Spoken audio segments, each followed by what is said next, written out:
Kemudian untuk soalnya dibagi menjadi 2 bagian, ya ada soal pertama true false, kemudian soal bagian kedua ada esai. Ya untuk soal true false, ini saya ambil dari pertanyaan, kuis ya, dari pertanyaan kuis, dari mulai, pertemuan 1 sampai dengan materi terakhir ya, true false 10 soal, bobotnya 20%. Oke, kemudian soal kedua, ya model soal yang kedua ada esai, ini bobotnya 80%, terdiri dari 4 soal. Ya, jadi true false-nya 10 soal, bobot 20%, kemudian esainya ada 4 soal dengan bobot 80%. Ya, kalau, soal true false ini saya lihat teman-teman mayoritas sudah bagus mengerjakan karena dikasih kesempatan 2 kali gitu ya. Jadi rata-rata 80 sampai 100, ya sehingga nanti, bisa dicek kembali, dipelajari kembali, mana yang barangkali, masih salah gitu ya, sehingga bisa dipelajari agar di UAS, sudah bisa diperbaiki gitu ya, soalnya sama dengan yang di kuis. Kemudian malam hari ini kita fokus kepada soal esai ya, ada 4 soal yang akan kita bahas kisi-kisinya malam hari ini. Ya, soal pertama yang esai ya diambil dari chapter atau materi ketiga, di mana soalnya adalah mengenai bagaimana ya perusahaan mengelola pengalaman pelanggan yang negatif, kemudian mempertahankan kepuasan serta membangun loyalitas gitu ya. Jadi kita remind lagi di materi ketiga ya, juga sudah kita bahas di tatap muka virtual yang ketiga, mungkin lebih detailnya kalau teman-teman nanti mau, cross check ya, ada di tatap muka virtual ketiga, bahwa dalam membangun nilai kepuasan dan loyalitas pelanggan, ya ada beberapa kaidah yang perlu kita remind, perlu kita ingat bahwa yang pertama, menciptakan pelanggan yang loyal adalah inti dari setiap bisnis, di mana pelanggan yang loyal sama dengan captive market gitu ya, yang akan, konsumen ya, pelanggan yang akan menjadi, customer kita gitu ya, menjadi sumber pendapatan yang nantinya berkorelasi dengan pencapaian keuangan perusahaan. Kemudian satu bisnis disebut sukses jika berhasil mendapatkan, mempertahankan, dan menumbuhkan pelanggan. Jadi tidak hanya masalah customer acquisition gitu ya, tidak hanya masalah, eee, memindahkan pelanggan dari brand sebelah ke brand kompetitor, ke brand kita gitu ya, tapi juga jauh lebih sulit dikatakan mempertahankan dan bahkan menumbuhkan pelanggan tadi gitu ya. Mungkin tadinya pelanggan, kita sudah grab gitu, sudah dapatkan, kita sudah pertahankan, bagaimana dia bisa tumbuh, tadinya beli satu produk, bisa jadi beli 2 jenis, ya 3 jenis, dan seterusnya. Kemudian kaidah berikutnya, pelanggan merupakan satu-satunya alasan perusahaan membangun pabrik, mempekerjakan karyawan, menjadwalkan rapat, ya, ataupun dalam bisnis ini misalkan membuat jalur fiber optika ya, atau melibatkan diri dalam aktivitas bisnis apapun. Ya, jadi mungkin dari sisi kita sebagai karyawan, ya reason, alasan kita berangkat ke kantor, ya tujuan utamanya salah satunya goals-nya adalah karena pelanggan gitu ya.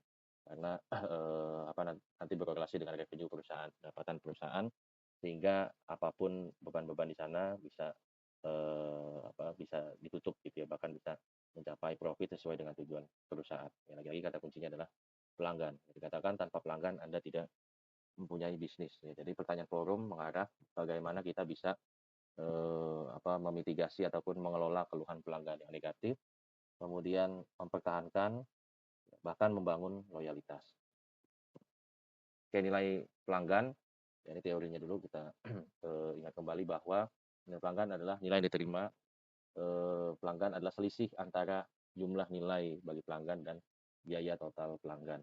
Ya, jadi kalau sederhananya kalau semangkok bakso gitu ya, kita sudah tidak melihat lagi, ya sebagai konsumen nggak lihat lagi tepungnya, dagingnya, ya bumbunya gitu ya, semua sudah blended menjadi semangkok bakso. Itulah yang disebut sebagai nilai yang dipersepsikan pelanggan, bukan dari bahan bakunya gitu ya, tapi, rasa bentuk yang sudah berubah, yang menjadi, semangkok bakso tadi gitu ya.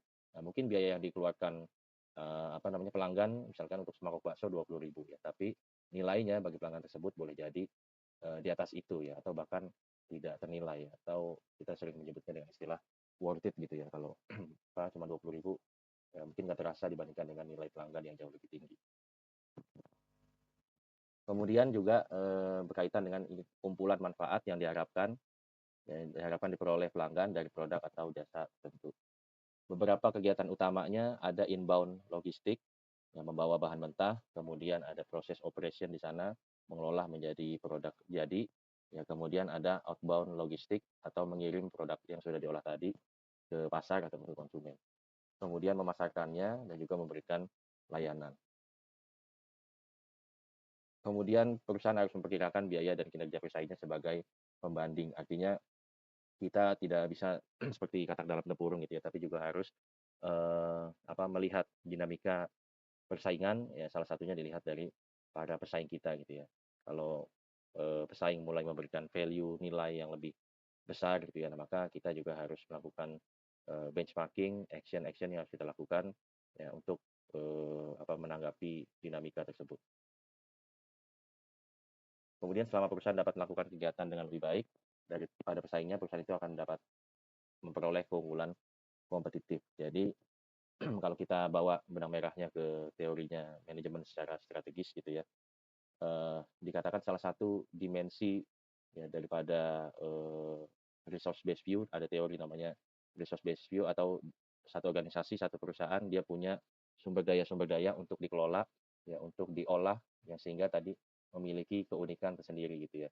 Nah, keunikan tersendiri tadi yang sudah sumber daya tadi yang sudah diolah menjadi satu keunikan, ini bisa menjadi keunggulan kompetitif ya, atau sumber daya yang diolah tadi bisa berpengaruh positif terhadap keunggulan kompetitif kalau kita bawa ke dalam kerangka skripsi.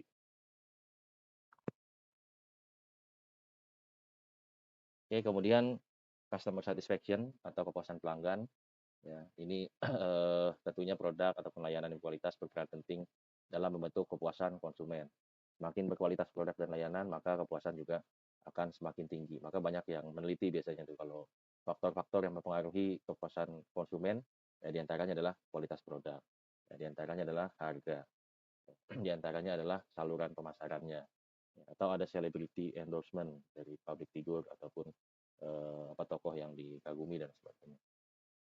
Kepuasan adalah perasaan senang atau sebaliknya ya kecewa yang berasal dari perbandingan antara kesan terhadap kinerja ya, satu produk versus atau dibandingkan dengan harapan-harapan. Jadi kalau harapannya 90 tapi kinerjanya ya 70 ya maka menjadi kecewa. Tapi sebaliknya kalau harapan 90 kinerjanya 100 maka akan menjadi satisfaction, kepuasan, atau menjadi delightful gitu ya. Sangat puas. Oke, nah harapannya kalau pelanggan, kalau konsumen sudah puas, maka bisa menjadi konsumen yang loyal. Loyalitas identik dengan besarnya konsumsi ataupun frekuensi pembeliannya. Jadi bisa dari sisi nilai pembelian secara absolut ataupun frekuensi membelinya yang dilakukan lebih sering gitu ya. Ini disebut dengan pelanggan yang loyal. Nah, pertanyaannya tadi kembali lagi bagaimana eh, perusahaan mencegah ya pengalaman atau mengelola pengalaman pelanggan yang negatif, mempertahankan kepuasan, serta membangun loyalitas konsumen. Kalau dari sisi praktis, mungkin menangani pengalaman negatif pelanggan bisa dilakukan dengan berbagai macam cara. Ya, diantaranya yang kita jumpai secara praktis adalah misal membuka hotline gratis 7 hari 24 jam gitu ya. Atau ada help desk di situ kita cantumkan nomor yang dihubungi, ada call center yang standby 24 jam gitu kan. Sehingga bisa menghubungi pelanggan yang menyampaikan keluhan secepat mungkin gitu ya, jam berapapun bisa terlayani. Kemudian juga bisa dilakukan dengan menerima tanggung jawab atas kekecewaan pelanggan, dan kata kuncinya adalah jangan menyalahkan pelanggan. Kemudian dari sisi perusahaan juga harus dapat mempekerjakan orang yang dapat melayani dengan empati. Jadi hubungannya tidak hanya transaksional base gitu ya, tapi ada nilai-nilai empati, ya, kepedulian di situ. Ya, ada nilai-nilai altruistik atau saling tolong menolong gitu ya, sehingga lebih natural, sehingga bisa membalikan keadaan dari pengalaman negatif kepada proses perbaikan, sehingga ke depan bisa menjadi satisfaction atau bahkan menjadi pelanggan yang loyal. Kemudian menyelesaikan keluhan dengan cepat dan mengusahakan kepuasan pelanggan ya, ataupun dengan chatbot 24 jam ya, ataupun ada melalui CS yang responsif ya, online ataupun offline dan sebagainya. Oke, kemudian cara mempertahankan pelanggan diantaranya dapat kita lakukan adalah mengurangi keberalihan. Perusahaan tidak cukup hanya menarik pelanggan baru saja, tapi juga harus mempertahankan mereka dan meningkatkan bisnis. Jadi kaidahnya tidak cukup hanya melakukan akuisisi, tapi juga harus mempertahankan yang sudah menjadi existing customer kita, kalau lebih seperti itu. Atau lebih teknis lagi, cara mempertahankan pelanggan bisa dilakukan dengan membangun loyalitas pelanggan, misalkan dengan program kompensasi dan juga program loyalty, ya karena sudah jadi konsumen sekian lama, atau mungkin yang sering kita temukan sudah dapat poin berapa nih kalau kita pakai mobile banking dan sebagainya gitu. Ada program-program loyalty, ada promo, ya diskon dari merchant, ya kerjasama dan sebagainya. Atau juga bisa dengan fokus pada eh, pengalaman pelanggan atau istilah customer experience, ya di era-era sekarang khususnya perusahaan yang berarti bidang jasa atau layanan cukup booming gitu ya mengenai customer experience.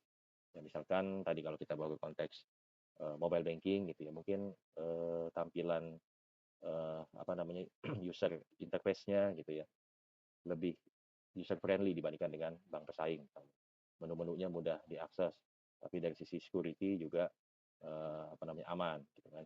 Nah, ini yang harus dilakukan untuk mempertahankan pelanggan. Ataupun ada contoh-contoh lain ya teman-teman bisa kemukakan nanti untuk menjawab soal nomor satu ini. Atau juga bisa kita menggalinya dari sisi empiris ya, dari sisi theoretical gitu ya. Tadi mungkin dari sisi praktis yang kita sering temui di kehidupan sehari-hari ataupun di tempat kerja kita. Ya. Nah, ini ada beberapa kerangka pemikiran yang berasal dari teori ataupun dari penelitian-penelitian yang dilakukan yang berkaitan dengan customer satisfaction gitu ya. Jadi kalau dalam kerangka yang pertama ini bahwa kepuasan konsumen, kepuasan pelanggan dibangun dari trust ya, dengan adanya kepercayaan dengan dimensi-dimensinya, ada communication, information quality, reputation, dan transaction safety, sehingga konsumen bisa trust. Kalau sudah trust dia bisa puas gitu ya. Atau ada pengaruh sosial ya, pengaruh lingkungan, ada word of mouth gitu ya, informasi dari mulut ke mulut itu juga pengaruhi, ataupun perilaku ya, culture atau budaya masyarakat kita gitu ya, itu juga bisa memberikan pengaruh ya, sehingga kita terinfluence untuk membeli satu produk, sehingga juga kita bisa puas gitu ya. Nah, ini adalah jawaban, artinya bisa dibangun dari kerangka-kerangka ini, dimana tadi untuk membuat customer puas ya, maka kita sebagai marketer harus bisa membangun trust dan juga membangun social influence ataupun determinan ataupun faktor lain yang berkaitan dengan produk apa yang kita jual ya. Nanti contohnya kalau kita kaitkan dengan industri apa, barang-barang kah yang manufaktur ataupun jasa ya, jasa juga macam-macam ya. Ada makanan kah, pendidikan kah, ya, atau industri keuangan dan sebagainya. Ya begitu juga di akhir ada loyalitas tadi ya. Jadi bagaimana membuat konsumen bisa tetap puas, juga membangun loyalitas pelanggan. Ini model yang loyalitas pelanggan. Nah, apa kira-kira secara teori yang bisa dilakukan? Ya, tentunya dengan membuat konsumen puas terlebih dahulu. Tapi umumnya ini customer satisfaction dipengaruhi oleh determinan lainnya gitu ya. Misalkan image-nya dari produk tersebut ya. Kemudian ada customer, harapan konsumen juga mempengaruhi kepuasannya gitu ya. Ataupun persepsi kualitas produk ya, persepsi kualitas jasanya gitu ya. Ya, sehingga persepsi ini bisa menimbulkan kepuasan bagi konsumen. Nah, kalau konsumen sudah puas, tentunya bisa loyal. Artinya poin-poin di sini ya, variabel-variabel di sini ini bisa mempengaruhi. Ya, ini bisa kita explore untuk menjawab bagaimana kita membangun model, membangun loyalitas kepuasan dan juga loyalitas pelanggan. Jadi tadi dari sisi empiris ya, dari sisi teori, yaitu keduanya sudah disampaikan melalui slide ini gitu ya. Tinggal nanti teman-teman sudut pandangnya atau mungkin yang lebih dekat dengan keseharian kita ataupun dari tempat kerjanya gitu, pengalamannya gitu ya. Ini yang mana yang cocok dipakai gitu ya. Silakan pilih. Oke, masuk ke soal nomor 2. Diambil dari chapter materi keempat. Ini diambil atau diadopsi dari pertanyaan forum mengenai di tengah pasar yang jenuh dan penuh dengan produk serupa, artinya persaingannya ketat, maka muncul pertanyaan mana yang lebih efektif, kita melakukan diferensiasi atau melakukan keunggulan biaya.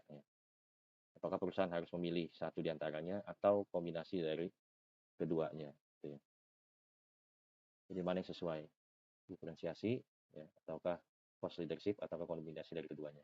Ya, di antara perlu diingat adalah pembangunan merek yang kuat memerlukan pemahaman yang mendalam tentang pesaing dan persaingan tumbuh kian keras setiap tahun, bahkan day to day ya. Setiap hari kita cemas, kita waspada, ya ada persaingan masuk gitu ya, apalagi dibarengi dengan fenomena globalisasi yang semakin kuat, revolusi industri, ya, kemudian kemajuan teknologi. Ini membuat usaha mudah untuk masuk dan juga mudah untuk keluar ya, fleksibilitasnya lebih tinggi dengan dorongan-dorongan tadi, fasilitas tadi, teknologi, perkembangan zaman dan sebagainya. Sehingga dalam konteks bisnis maka persaingan juga akan semakin ketat. Nah, kira-kira bagaimana ya kita dalam menavigasi bisnis kita? Ya, kita mau diferensiasi, ya kita mau beda sekali, kita mau inovasi atau sebaliknya kita biasa-biasa saja produk kita, tapi kita tekan dari sisi biaya atau disebut dengan cost leadership, sehingga ya masih bisa bersaing karena harganya murah gitu, sehingga masih ada margin walaupun misalkan tipis ya. Kita mau ambil strategi yang mana? Ataukah bisa menerapkan kombinasi keduanya gitu ya. Jadi kita bisa memberikan value, kita masih bisa memberikan nilai inovasi kepada produk kita gitu ya, tetap unik, tetap beda ya dibandingkan dengan pesaing, tapi juga dari sisi biaya kita bisa tekan. Ini apa saja yang perlu diperhatikan dan mana yang lebih efektif ya dari ketiga pilihan tadi. Oke, strategi diferensiasi tentu fokusnya pada inovasi dan nilai unik produk. Ya, biasanya identik dengan merek premium dengan harga yang tinggi, ya dia berani mematok harga yang tinggi, ya karena memang ada unsur inovasi di situ dan produknya beda dibandingkan dengan pesaing. Atau keunggulan yang kedua ya, keunggulan biaya atau disebut dengan cost leadership strategy. Ini kata kuncinya adalah efisiensi dalam proses produksi, ya, sehingga harganya bisa kompetitif. Ya, kalau kita bisa produksi barang dengan lebih murah, maka harga jualnya juga bisa terjangkau kepada konsumen, sehingga produk kita laku, terjual walaupun dengan margin yang tipis. Maka di sini karakteristiknya penawaran produk murah dengan volume tinggi. Ya. Mungkin kalau kita lihat produk-produk manufacturing dari Cina gitu ya, bisa bersaing dengan harga yang jauh lebih murah daripada produksi dalam negeri. Ya, ataukah kombinasi keduanya gitu ya. Biasanya identik dengan tantangannya ya membutuhkan sumber daya yang besar. Ya di situ ada unsur capitalnya, ada unsur SDM-nya, ya harus menuntut SDM atau sumber daya yang besar, kemudian peluangnya bisa menciptakan posisi yang kuat di pasar gitu ya. Kalau berhasil kombinasi keduanya maka dia bisa mendobrak trade off antara inovasi dengan biaya. Jadi biasanya kalau kita atau perusahaan inovasi itu biayanya mahal kan gitu ya. Atau sebaliknya ya kalau kita bisnis as usual ya maka biayanya juga berbanding lurus biasa-biasa aja gitu, bisa turun makanya. Nah, tapi ini bagaimana di yang poin ketiga kombinasi strategi dia bisa mendobrak teori trade off teori tersebut gitu ya. Jadi inovasi yang dilakukan ya tapi dari sisi biaya juga juga rendah gitu ya. Apa kondisinya anomali gitu ya. Nah, jadi mana yang paling tepat. Kemudian di sini ada contoh-contohnya, kalau strategi diferensiasi tadi kaitannya dengan inovasi, harga premium gitu ya. Contoh yang paling mudah adalah Apple dengan iPhone-nya misalkan ya fokus pada inovasi teknologi dan pengalaman premium. Ya, ataupun yang cost leadership contohnya tadi produk-produk Cina tadi gitu ya. Ataupun di sini IKEA ya. Tapi IKEA masih bisa masuk keunggulan biaya, juga bisa masuk niche market karena dia berusaha sumber-sumber bahan bakunya didapat dari bahan baku yang murah, dari yang recyclable gitu kan ya. Tapi juga dari sisi produk sebenarnya cukup inovatif gitu. Jadi bisa masuk keunggulan biaya dan juga bisa masuk niche market gitu. Tapi lebih masuk keunggulan biaya tadi yang produk-produk dari Cina lah ya. Atau contoh yang niche market ada Beyond Meat. Jadi ini daging, perusahaan daging dari Amerika yang dia membuat daging tapi dari produk-produk dari bahan vegan gitu ya untuk orang-orang vegan, sehingga dagingnya dibuat berbasis nabati. Nah, ini masuk ke niche market, ya artinya ada kombinasi strategi dari keduanya. Oke, kondisi penerapan ya boleh jadi strategi diferensiasi dia efektif jika produk memiliki nilai unik yang sulit ditiru dan pelanggannya menghargainya gitu ya. Tapi keunggulan biaya cost leadership dia efektif jika pelanggannya sangat sensitif terhadap harga ya, dan volume pasarnya besar gitu. Jadi kalau customer base kita orang banyak, mass product gitu ya, semua orang butuh gitu ya, mungkin kebutuhan pokok misalnya. Nah, maka orang-orang itu pelanggan kita itu ya biasanya sangat sensitif terhadap harga. Ya boleh jadi yang tepat adalah strategi keunggulan biaya karena tidak banyak juga ruang kita untuk berinovasi di situ ya, di bahan kebutuhan pokok misalnya. Ataupun kalau kombinasi strategi dia efektif jika perusahaan memiliki kapasitas, tadi kata kuncinya sumber daya yang besar ya, untuk menyeimbangkan antara kualitas dan biaya. Karena ini adalah hal yang sulit kombinasi. Satu sisi dia harus inovasi, ya, meningkatkan kualitas yang biasanya itu identik dengan biaya tinggi. Ya, tapi ini bagaimana dari sisi biaya juga bisa di-manage dengan baik. Ada di antaranya pro kontranya, kelebihan dan kelemahannya kalau diferensiasi, yaitu karena unik tadi maka bisa menciptakan loyalitas pelanggan. Juga mengurangi persaingan harga ya, karena dia apa namanya masuk di pasar yang unik yang sudah punya marketnya sendiri gitu. Jadi tidak bersaing dengan yang cost leadership ya, bersaing dengan berdarah-darahan gitu ya. Kemudian margin keuntungannya juga lebih tinggi karena dia diferensiasi beda dengan produk pesaing sehingga bisa menentukan ya, mengcap margin sesuai dengan kemauannya gitu ya. Kemudian kurangannya yang dibutuhkan lebih tinggi, ada resiko peniruan di tiap harinya ya, pesaing mempelajari produk kita, ya tentunya kalau produk kita sukses mereka juga melakukan benchmarking ya, pengen juga menjual seperti produk kita, jika ada resiko di situ. Kemudian penerimaan pasar yang yang tidak merata, mungkin tadi karena jualnya produk premium ya, produk mahal, mungkin yang terima hanya pasar kelas menengah ke atas misalnya ya, tapi menengah ke bawah kita belum dapat demand-nya. Oke, kemudian yang strategi cost leadership atau keunggulan biaya, kelebihannya akses ke pangsa pasar lebih besar ya, karena apa namanya, bersaing ya, harganya murah, kemudian dia bisa bertahan juga terhadap kompetisi, dan juga kelebihannya dia menuntut efisiensi operasional. Karena judulnya aja cost leadership strategi, ya dia pasti harus menuntut proses-proses bisnis di pabrik ya, di sisi SDM ya harus seefisien mungkin ya, perlu banyak menghemat di situ. Kemudian kekurangannya biasanya marginnya tipis, karena dia menjaga betul harga jualnya jangan sampai terlalu mahal, dia gampangnya main murah-murahan lah gitu ya, tapi marginnya tipis. Kemudian kualitas produk juga terkadang menjadi terabaikan sehingga rentan kualitas produknya, dan juga kelemahan lainnya adalah tergantung skala ekonomi. Ya artinya kita mengenal istilah yang namanya kurva pengalaman gitu ya. Semakin banyak satu perusahaan memproduksi satu barang, satu pabrik memproduksi semakin banyak, maka cost per unitnya akan lebih murah gitu ya. Nah, artinya kalau kita produksinya nanggung ya, atau bahkan kecil gitu ya skala produksinya, maka skala ekonomisnya nggak masuk ya, atau jadi nggak untung gitu. Artinya kalau kita mau bermain di cost leadership strategi, kita harus mampu memproduksi banyak ya, karena kalau semakin banyak produksinya, maka cost-nya akan lebih murah sehingga harga jualnya juga bisa lebih murah dan terjangkau bagi konsumen. Dan kalau yang kombinasi, ya tentu value-nya lebih tinggi ya, dengan biaya yang kompetitif bisa bersaing, karena di satu sisi juga tadi dikatakan di sisi biaya dia ada unsur mengurangi juga. Kemudian daya saing menjadi lebih luas karena harganya tetap bisa bersaing. Kemudian berapa kurangan, biaya implementasi tinggi yang nggak mudah untuk membarengkan ya aktivitas meningkatkan nilai sekaligus mengurangi biaya-biaya gitu ya. Biasanya untuk dia membutuhkan capex atau modal awal yang besar gitu ya. Mungkin dari sisi biaya dia berusaha tekan nantinya gitu ya, tapi di awal biasanya mungkin butuh investasi di pabrik baru, mesin baru gitu ya, sehingga biaya implementasinya tinggi di awal.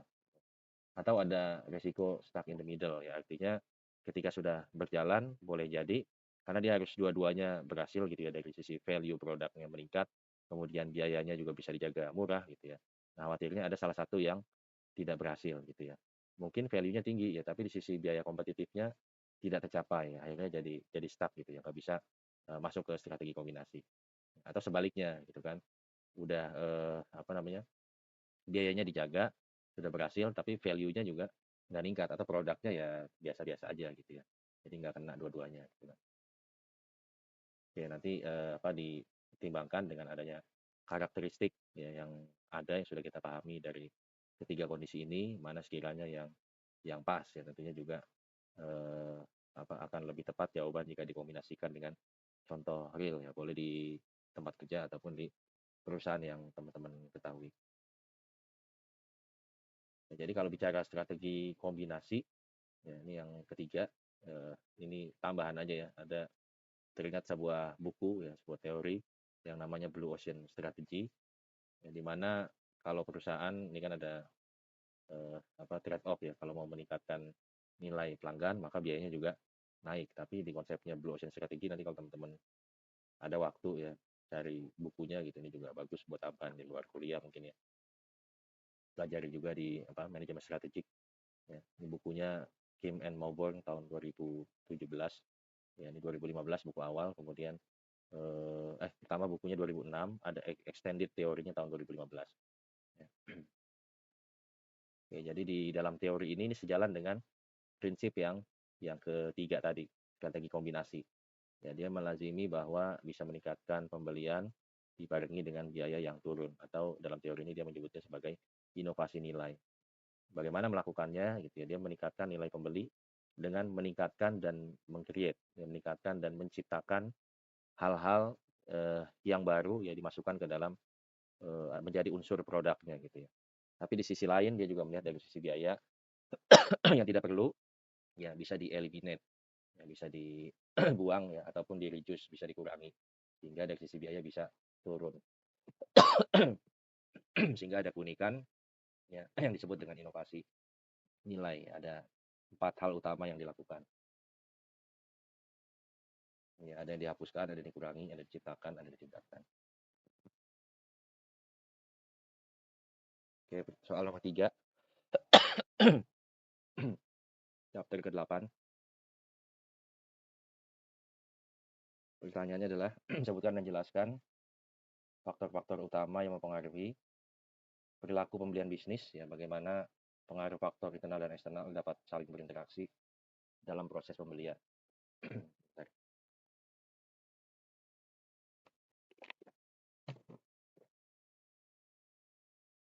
Kita sudah belajar di chapter 8 bab 8 mengenai pasar bisnis dan pasar konsumen. Ya, sederhananya kalau pasar konsumen gitu ya, marketnya ya, individunya, orangnya adalah rumah tangga ataupun end user, jadi individu dia end user mendapatkan barang dan jasa untuk konsumsi pribadi. Kemudian kalau pasar bisnis, ya ini biasanya yang beli adalah organisasi yang mendapatkan barang dan jasa digunakan untuk memproduksi, diproduksi lagi atau untuk disewakan atau dia sebagai supplier ke perusahaan lain, ke organisasi lain. Itu disebut dengan pasar bisnis. Nah, pertanyaannya ya lebih kepada faktor-faktor yang mempengaruhi perilaku eh, pembelian antar perusahaan ya, perilaku pembelian bisnis. Cirinya pasar bisnis volumenya besar, kemudian melibatkan jauh lebih banyak ya dolar dan juga eh, item-itemnya lebih kaya dibandingkan dengan pasar konsumen. Identik juga pasar bisnis ini dengan B2B model ya, business to business model. Ya, kalau yang pasar konsumen dia biasanya B2C ya, business to customer. Jadi ujungnya adalah customer, ujungnya adalah user. Oke, berapa karakteristik pasar bisnis ya? Biasanya pembelinya lebih dikit tapi volume pembeliannya besar. Kemudian hubungannya lebih erat biasanya kalau B2C ya, kalau pasar konsumen, karena konsumennya retail perorangan yang kita mungkin nggak kenal satu persatu, maka hubungannya ya as usual gitu ya. Tapi kalau pasar bisnis B2B ya, nasabah kita, konsumen kita adalah korporasi ya, perusahaan juga, maka biasanya hubungannya lebih erat. Kemudian pembelian sifatnya profesional ya, kemudian juga pembelian langsung tanpa perantara dan lain sebagainya, karakteristiknya.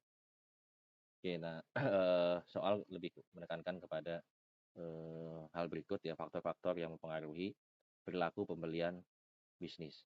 Oke.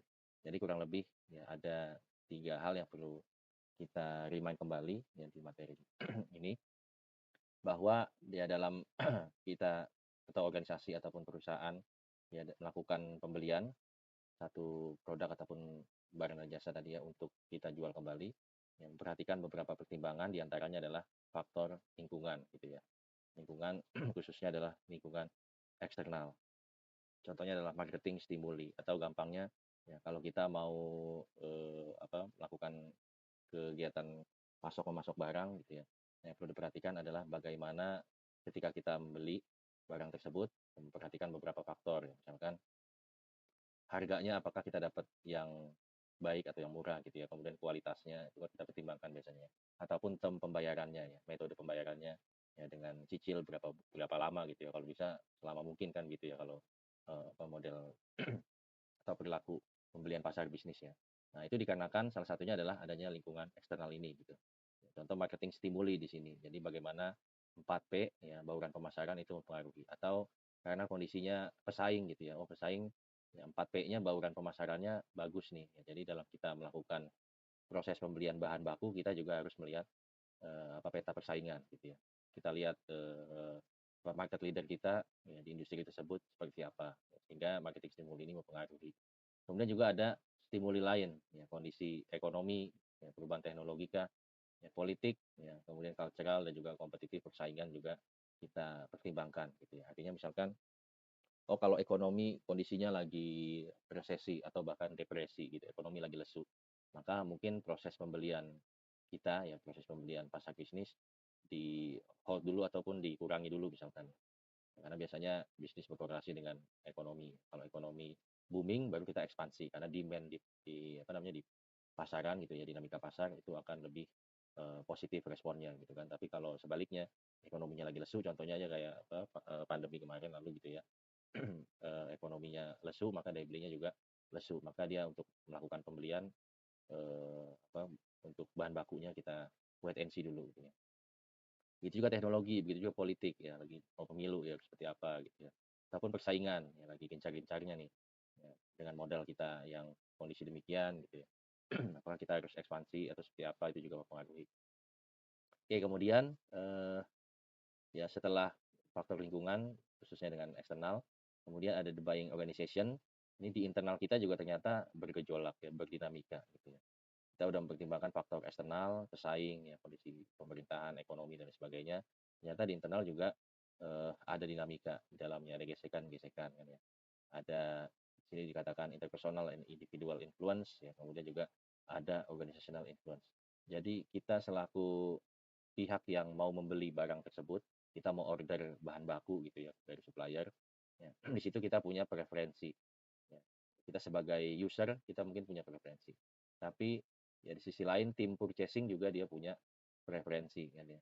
Kemudian eh, apa belum lagi tim lain ya, tim finance yang mungkin dia decision untuk budgetnya ada di situ, dia juga punya preferensi ya dari apa SOP-nya kah ya ataukah tata kelolanya persetujuannya sampai level apa dan lain sebagainya. Dan juga ada organizational influence tadi, ada policy-nya, ada tata kelolanya sehingga ya eksternal mempengaruhi keputusan pembelian, kemudian organisasi itu internal juga mempengaruhi keputusan pembelian. Sehingga barulah adanya buyer respon.